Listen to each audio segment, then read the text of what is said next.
तज़किरे सहाबियात।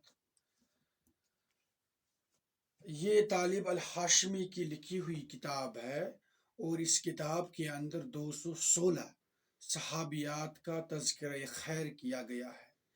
जामिया, मुख्तसर और बेहतरीन उनका जो तारुफ है वो पेश किया गया है। तकरीबन 450 सफ़हात पर मुश्तमिल ये किताब है और इस किताब की खुसूसियत मैं समझता हूँ सबसे पहले ये है कि इसकी जो ज़ुबान है और इसके अंदर जिस तरीके से तारुफ को पेश किया गया है वो निहायत ही उम्दा है, निहायत ही सलीस है।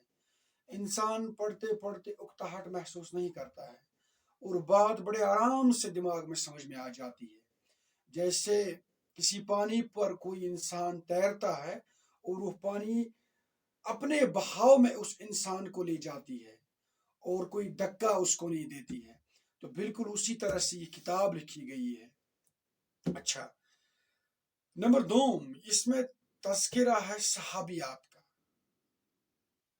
पहली बात इस ज़मन में ये याद रखनी चाहिए, जहां पर सहाबियात का तज़किरा आएगा वहां पर हुज़ूर सल्लल्लाहु अलैहि वसल्लम का तज़किरा बाय डिफ़ॉल्ट आएगा, क्योंकि सहाबियात तो इसीलिए हैं क्योंकि हुज़ूर अक़दस सल्लल्लाहु अलैहि वसल्लम है।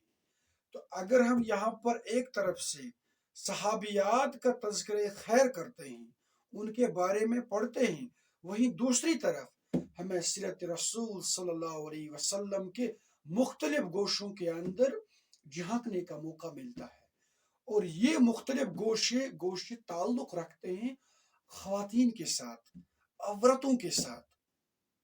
अमूमी तौर पर सीरत की किताबों में इस तरह से तज़किरा नहीं किया जाता है हुज़ूर सल्लल्लाहु अलैहि वसल्लम की ज़िंदगी के मुतालिक, लेकिन यहाँ पर तज़किरा आपको वो भी मिलेगा। मिसाल के तौर पर नबी सल्लल्लाहु अलैहि वसल्लम के ताल्लुकात ख़वातीन के साथ कैसे थे, उनके अंदर दावत किस तरीके से दी जाती थी, और फिर सहाबियात के अंदर ऐसे कितने पाक नफूस थे और वो किस तरीके से अपने नफ्स की तहारत करते थे नबी सल्लल्लाहु अलैहि वसल्लम के सामने, उसका तज़किरा भी यहाँ पर हमें बदर्जे उत्तम देखने को मिलेगा। इसके बाद अहम नुक्ता जिसकी वजह से मैं इस किताब का तारुफ पेश करना चाहता हूँ, दैट इज इसमें औरत का किरदार पेश किया गया है। आज चनाच औरत की जो हैसियत है, औरत की जो पोजीशन है in terms of the historical backdrop of Islam या in terms of the literature of Islam, इस पर बहुत सारे एतराज़ात पेश किए जाते हैं, लेकिन मैं समझता हूँ इस किताब को पढ़ने के बाद जहन के मुख्तलिफ दरीचे खुल जाते हैं और समझ में आ जाता है कि असल एम्पावरमेंट किस चीज़ का नाम है। हम क्या समझते हैं आज वुमेन एम्पावरमेंट के बारे में कि आपने औरत को आज़ादी देनी है। अच्छा, आज़ादी किस लिए देनी है आपको? सो दैट वो अपनी ज़िंदगी खुद से जिए। अच्छा, उससे उसको क्या मिलेगा? उससे उसको सबसे पहले किसी ऑफिस में काम करने का मौका मिल जाएगा, ठीक है ना? वो अपनी ज़िंदगी एडवेंचरस और एंटरटेनमेंट के अंदाज में जिएगी। लेकिन यहाँ पर देख लीजिए आप, यहाँ के अंदर जितनी सहाबियात हैं उनमें कितनी ऐसी थी जिन्होंने दुनिया के सबसे खतरनाक काम में अपनी शिरकत को यकीनी बनाया और फिर ऐसे कारनामे अंजाम दिए कि दुनिया अभी तक देखती चली आ रही है।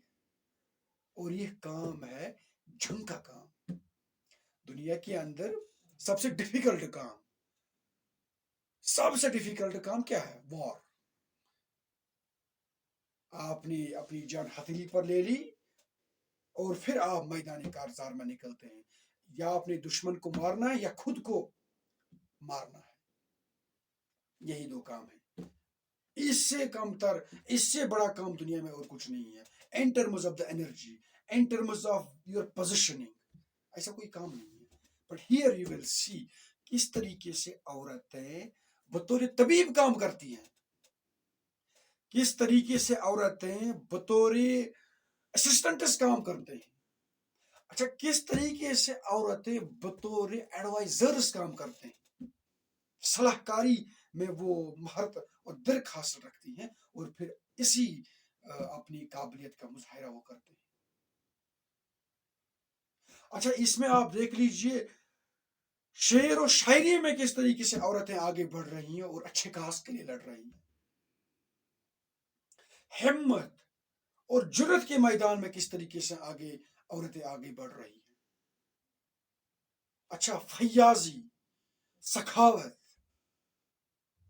اور اسی طریقے سے اول العزمی کا مظاہرہ کس طریقے سے خواتین کرتی ہیں، یہ تمام تر تعریفات، یہ تمام تر کریکٹر جو اگر آپ نے ان کا مشاہدہ کرنا ہے تو اس کتاب کے اندر جتنی صحابیات کا تذکرہ پیش کیا گیا ہے وہ آپ کو یہاں پر دیکھنے کو مل جائے گا۔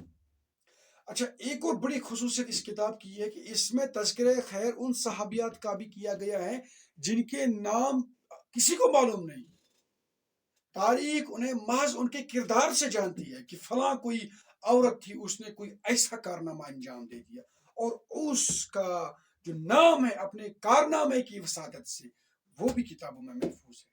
تو this is real empowerment, this is actual empowerment, جس سے ہمیں لوگوں کو شناسائی حاصل کرنی چاہیے۔ الغرض یہ کتاب میں ریکمنڈ کروں گا تمام تر لوگوں کو پڑھنے کے لیے، خاص کر ان کو جو چاہتے ہیں کہ عورتوں کا کردار کیا تھا اور اسلام نے کس طریقے سے عورت کو ایک سٹیٹس دیا، ایک مرتبہ دیا ہے، اور حضور صلی اللہ علیہ وسلم خود بنفس نفیس کس طریقے سے عورتوں کے ساتھ بہیو کرتے تھے اور ان کو کس طریقے سے ٹریٹ کیا کرتے تھے۔